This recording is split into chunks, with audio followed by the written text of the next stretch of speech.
So it's still September, it is still hurricane season, and in fact today on September 10th we are the peak of hurricane season, but we haven't really seen an active season. Yes, we've had a few named storms. Yes, we've had a few areas we've been watching, but normally we should have a semi-active season already. And even then, the Gulf temperatures sitting in those mid to upper 80s, 86 as you get closer to Texas, 84 near the Florida Panhandle, even as you get into the Caribbean, 86 degrees is the temperature.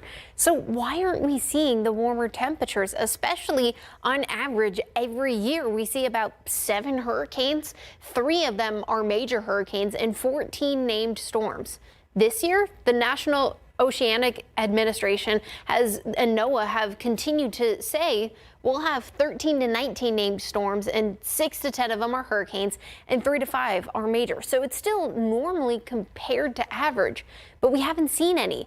In fact, we've only gotten to A through F. We've had Andrea, which was the very first one out in the Atlantic. It only lasted maybe a few days, maybe 2 days, I believe. Then we had Barry, which was right before the 4th of July, and the remnants of Tropical Storm Barry is part of the reason we saw such drastic heavy flooding over July 4th weekend, because we had all that tropical moisture just sitting in areas of the Gulf. And then we had Chantel, we had Dexter, Aaron, Fernand, and the next one would be Gabrielle. But once again, we're not expecting any sort of development over the next 7 days.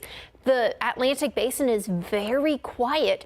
Yes, there are still a few clusters of thunderstorms off the coast of Africa, but normally the National Hurricane Center says some sort of tropical wave is expected to make its way through, but they're not expecting any sort of development over the next 7 days, whereas in the Pacific, we still have Kiko still closer into areas of Hawaii, but we also are tracking a 90% chance of development as we get closer to Mexico, and even then, that's a 90% development. But it's in the Pacific, not even necessarily the Atlantic. So why is the Atlantic so quiet? Normally, it is still a little active, but we've seen such dry, stable air and that Saharan dust. We've had such high wind shear that it hasn't been allowing the tropical waves to really continue to build and cause the organization and the moisture associated with the tropical cyclones and the tropical systems. The Saharan dust really allows it to weaken. Same with the wind shear, same with the dry, stable air. So we haven't been able to see any sort of tropical systems arrive.